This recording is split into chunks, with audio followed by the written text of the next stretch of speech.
সুপ্রিয় দর্শক, সবাইকে স্বাগতম আবার একটা নতুন ভিডিওতে। আজকে আমরা এসেছি ঝালকাঠি জেলার অন্তর্গত তারপাশা গ্রামের একটি ফার্মে। এটা 8 গ্রুপের একটা ফার্ম, যেটা 8 অ্যাগ্রো ফার্ম নামে পরিচিত। চলুন দর্শক, আমরা ভিতরের দিকে যাই।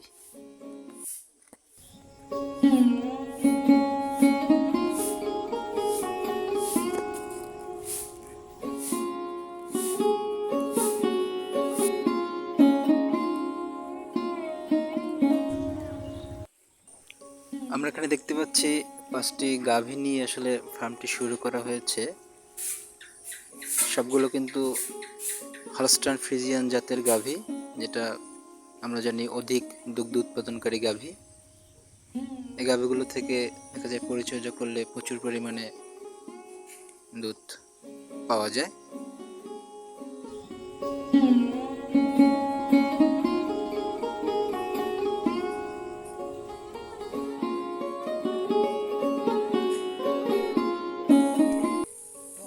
প্রথমে দেখতে পাচ্ছি যে পানি দিয়ে গরুর ঘর পরিষ্কার করা হচ্ছে, পরিষ্কার কার্যক্রম। এখানে তেমন নোংরা আবর্জনা কিছুই দেখা যাচ্ছে না, বোঝা যাচ্ছে বেশ পরিষ্কার পরিচ্ছন্ন পরিবেশ।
এরপর গরুকে গোসল করানো হচ্ছে।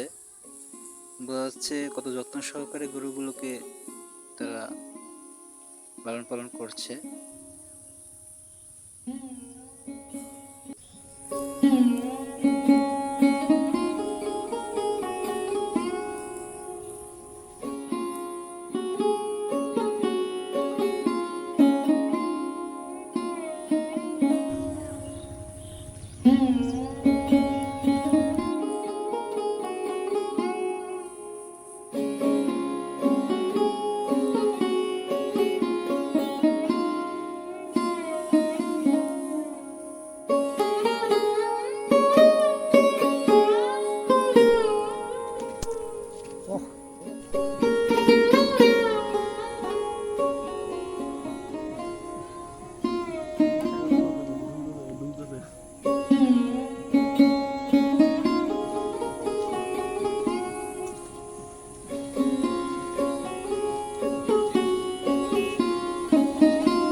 এখানে গাভীর খাবার হিসেবে উন্নত মানের নেপিয়ার ঘাস দেওয়া হচ্ছে এবং চপিং মেশিনে একদম অনেক ছোট ছোট আকারে চপিং করে তারপরে দেওয়া হচ্ছে।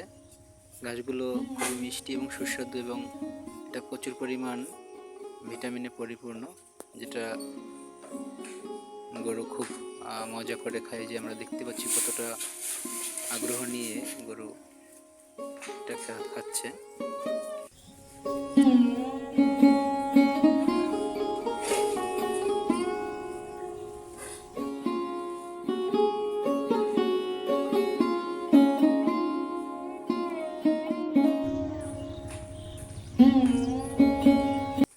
বিষয়ে খুবই ভালো লাগছে যে তাদের যে কাজগুলো সব সুন্দর এবং পরিপাটি। আপনারা দেখতে পাচ্ছেন গরু ঘরটা একদম পরিষ্কার পরিচ্ছন্ন।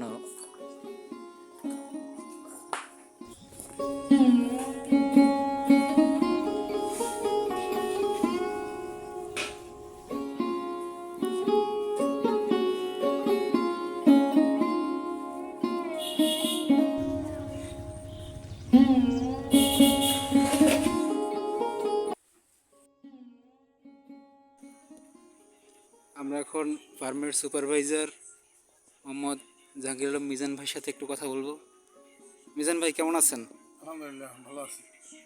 মিজান ভাই, আপনাদের তো দেখতেছি সব পরিষ্কার পরিচ্ছন্ন গরু 5টা। আচ্ছা, এটার ভবিষ্যৎ পরিকল্পনাটা কি আসলে আপনাদের? আমাদের ভবিষ্যৎ পরিকল্পনা হলো গিয়া এই ফার্মের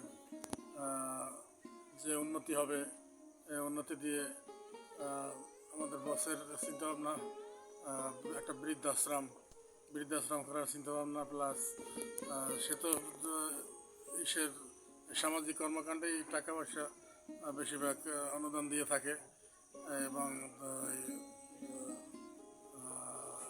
মানে জনকল্যাণমূলক কাজে অংশগ্রহণ। জনকল্যাণমূলক যত কাজ আছে এই কর্মকাণ্ডে টাকা পয়সা আমাদের যে উন্নতি ইনকাম হবে ওগুলো ব্যয় করার চিন্তা ভাবনা। আপনাদের গরুর সংখ্যা কি বৃদ্ধি করবেন? হ্যাঁ, গরুর সংখ্যা তো অবশ্যই বৃদ্ধি করবো। গরু আমাকে দুইটা তিনটা এখনো ভরছে, মানে ডাকে আছে, গর্ভবতী গাভীন অবস্থায় আছে। আল্লাহ রহমতে মাস 4 ভিতরে বিয়ে হইবে। এরপরে তো গরু আমাকে আরও কেনার চিন্তা ভাবনা আছে। গরু বাড়াইয়া এরপরে এদিকে সম্পূর্ণ এই যে বিশাল এরিয়া। হ্যাঁ, ব্যাপক জায়গা। হ্যাঁ, ঠিক আছে, এতে গরুর ঘর উঠাইয়া আরো পরিসরে বাড়াইয়া বুঝতে পারছি। করার চিন্তা ভাবনা আর কি আমাদের। এই লক্ষ্যে কাজ করতেছে। ঠিক আছে, অসংখ্য ধন্যবাদ। বাদ বাকি আল্লাহর ইচ্ছা। ঠিক আছে।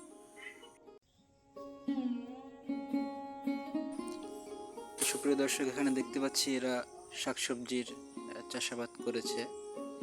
লাউ গাছ আছে, বেগুন গাছ আছে, সিম গাছ আছে, পেঁপে গাছ আছে,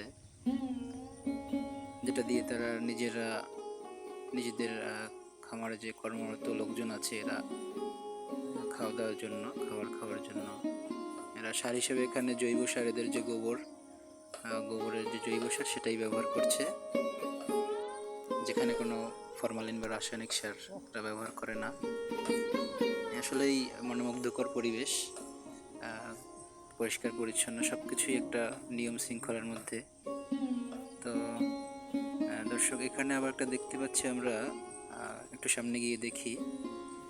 এখানে বায়োগ্যাস প্লান্ট করা হবে, এই জন্য এখানে গর্ত করা হয়েছে। গরুর যে উচ্ছিষ্ট গোবর সেটা অপচয় না করে, আমরা জানি বায়োগ্যাস প্লান্ট খুবই গুরুত্বপূর্ণ একটা জিনিস। এখান থেকে গ্যাস উৎপাদন করা সম্ভব। তারপরে অবশিষ্ট যা থাকে সেটা দিয়ে সার হিসেবে ব্যবহার করা যায়। এটা বিশাল একটা এরিয়া, যেখানে ফার্ম মালিকের বিশাল আসলে আরও কয়েকটি শেড এবং চতুর্দিক ঘুরিয়ে এসে একটি শেড করা তার ইচ্ছা। তো আমরা যেটা জানলাম যে এখানকার যে লভ্যাংশ সেটা সে জনকল্যাণমূলক কাজে ব্যয় করার উদ্দেশ্যে এটা চালু করেছে। তো আমরা তার আশা এবং ভবিষ্যতে সে একটি বৃদ্ধাশ্রম গড়ে তুলবে এই লক্ষ্যে এই ফার্মটি শুরু করেছে।